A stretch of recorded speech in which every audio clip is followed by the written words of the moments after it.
All right, let's just dive right into this. Welcome to today's Explainer, where we are tackling, honestly, one of the absolutely most maddeningly frustrating experiences in the entire world of health and fitness. Just picture this for a second.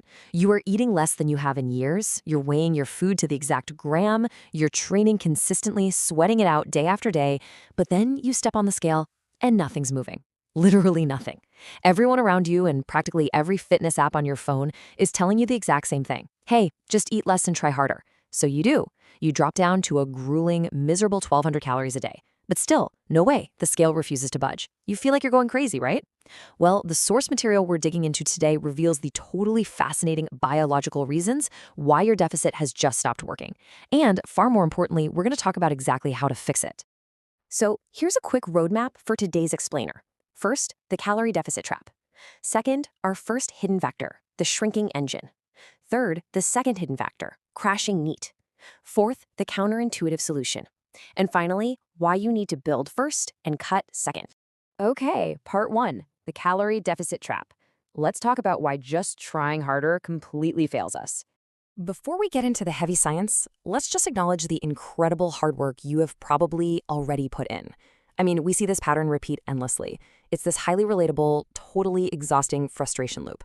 So motivation is absolutely sky high at the beginning, right? You lock in, you start a cut, and you drop your calories down to 1,800. And hey, for a few weeks, it works. You lose 5 or 10 pounds, and you're thinking, yes, I've finally cracked the code. But then the progress just stops, dead. So naturally, you adjust. You drop your calories to 1,600. The scale maybe moves a tiny bit and then stops again. You add some cardio, a little blip of movement on the scale, and then a dead halt. And now you find yourself at the end of this whole cycle. You're surviving on barely 1,200 calories, you're training 5 days a week, you're constantly hungry, mentally drained, feeling way weaker in the gym, and your body composition hasn't changed a bit in 2 whole months. It is exhausting. Now, here is absolutely the most crucial point from the source material today. You're not failing because you lack discipline. Actually, scratch that. If you've pushed yourself down to 1,200 calories while still hitting the gym, you've already proven that you have more willpower than most people on the entire planet. That is for sure not what is failing you here. The reality is that effort alone just doesn't override biology. Your body is doing exactly what it was evolutionarily designed to do, which is survive. You're just kind of solving the wrong problem. Moving on to part two, our first hidden factor, the shrinking engine. Let's meet our first biological saboteur. To really understand this shrinking engine concept, we have to look at your BMR. That's your basal metabolic rate. Basically, this is the amount of calories your body burns just to keep the lights on, keeping your heart beating, your lungs breathing, your brain firing. And what's absolutely vital to grasp here is that this baseline calorie burn is heavily determined by how much muscle mass you carry around. Muscle is a really metabolically expensive tissue. It demands a constant, steady supply of energy just to maintain itself, even when you are doing literally nothing, like just sitting on the couch or fast asleep. It's honestly fascinating to see how this plays out in real mathematical terms based on the source data. Let's compare 2 different scenarios. Imagine someone who's carrying around 160 pounds of lean muscle mass. Because of all that expensive tissue, their internal engine is just massive. They can comfortably maintain their weight eating 2,400 calories a day. So if they want to lose fat, they just drop down to, say, 1,900 calories. They smoothly lose weight without feeling like they're starving. But then, think about someone with only 110 pounds of lean mass. They have a much smaller engine. They maintain their weight at just 1,600 calories. To create that exact same calorie deficit, they are forced to drop their food intake all the way down to 1,200 calories. And let me tell you, that level of restriction is miserable. It completely kills your gym performance and triggers constant, gnawing hunger. And here is exactly how having that small engine paints you into a biological corner. When your muscle mass is already on the lower side and you plunge yourself into a really severe caloric deficit, your body absolutely panics. It doesn't just neatly burn away your body fat like we want it to. No, it burns whatever energy source is most readily available. And that means it burns fat and muscles simultaneously.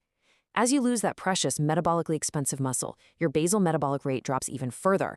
And because your BMR is now lower, the calorie deficit you work so incredibly hard to create just shrinks. So to keep losing weight, you have to restrict your food even more. It's a vicious cycle. Your engine keeps getting smaller, and the problem just keeps getting harder. Okay, part 3. Our second hidden factor, crashing neat, or how your body quietly makes you move less. If the shrinking engine wasn't bad enough, we have got to talk about the second saboteur, NEAT. That stands for non-exercise activity thermogenesis, which is basically just a really long scientific term for a super simple concept. It is every single calorie you burn outside of your formal gym sessions. We're talking about walking to your car, standing at your desk, pacing back and forth while you take a phone call, choosing the stairs over the elevator, or even just unconsciously fidgeting in your chair. You don't log it in your fitness app, obviously, but it is constantly running in the background of your day. And the source data breaks this down in a way that is honestly pretty surprising. Think about your total daily energy expenditure for a second. While your basal metabolic rate and digestion make up the lion's share at about 65%, get a load of how much NEAT contributes. A massive 25%. Compare that to formal exercise, which is usually only hovering around 10%.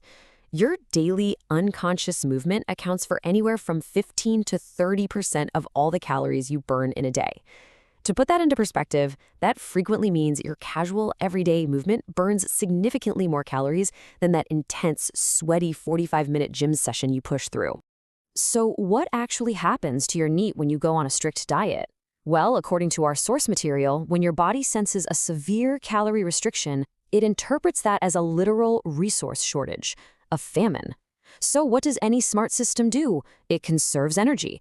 Subconsciously, you just stop fidgeting. You take the elevator instead of the stairs. You sit down during that phone call instead of pacing the room.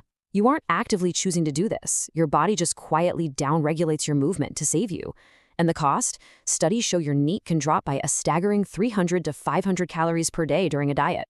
Let's look at the hard math of how this just totally erases your progress. Let's say you start with a maintenance of 2,200 calories, right?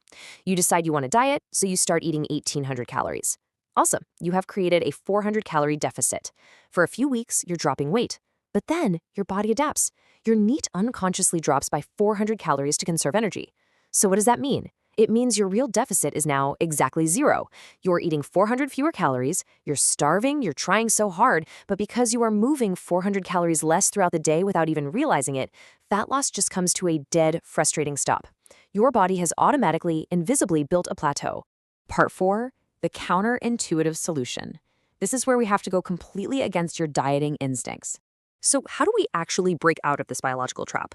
Well, the fix requires you to do pretty much the exact opposite of what your brain is screaming at you to do. To fix a suppressed metabolism, you simply cannot cut more. Pushing harder against a really low ceiling doesn't raise the ceiling. It just gives you a massive headache. Instead, we have to raise the ceiling itself. Step 1 is to stop restricting entirely. You need to eat at or very near your current maintenance calories for 8 to 12 solid weeks.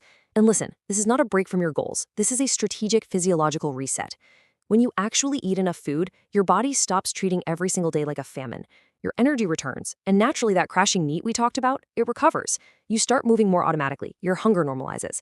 Then, step 2, use those 8 to 12 weeks of adequate fuel to build muscle, which directly raises that basal metabolic rate.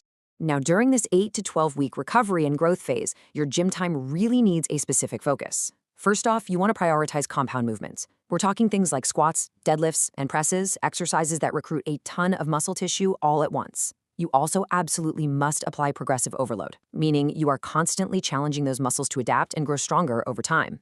You need to maintain a high, really consistent protein intake to supply the physical building blocks for all that new tissue, and you should ideally be training at least 4 days a week. The goal here is singular. Add lean mass to your frame so you can build a bigger, better metabolic engine. And finally, part 5, build first, cut second, the paradigm shift. This entirely changes the sequence of how we approach body composition. Let's just contrast the two mindsets here. The old approach is all about depletion. It's this exhausting, never-ending cycle of trying to outwork a suppressed metabolism. Honestly, it's like fighting a war of attrition against your own body, just slashing calories lower and lower and lower. The new approach, that is all about strength. Instead of starving yourself down to nothing, you outgrow the problem. By taking the real time to build muscle first, your maintenance calories climb up. So instead of maintaining at a measly 1,600 calories, you've built an engine that comfortably maintains at 2,100 or 2,200 calories. That way, when you eventually do decide to cut, you can eat a really comfortable 1,700 calories, still be in a massive deficit, and actually have enough energy to feel genuinely good doing it. The source material summarizes this whole philosophy perfectly with a quote that I absolutely love. Attack fat loss from a position of metabolic strength rather than metabolic depletion. Think about that. When you build that solid, muscular foundation first, fat loss completely stops being this weekly, grueling battle of sheer willpower, where you are constantly fighting your own biology. Instead, it becomes a predictable, manageable, and highly sustainable result of a well-designed system. So as we wrap up today's explainer, I want to leave you with a pretty crucial question to ponder.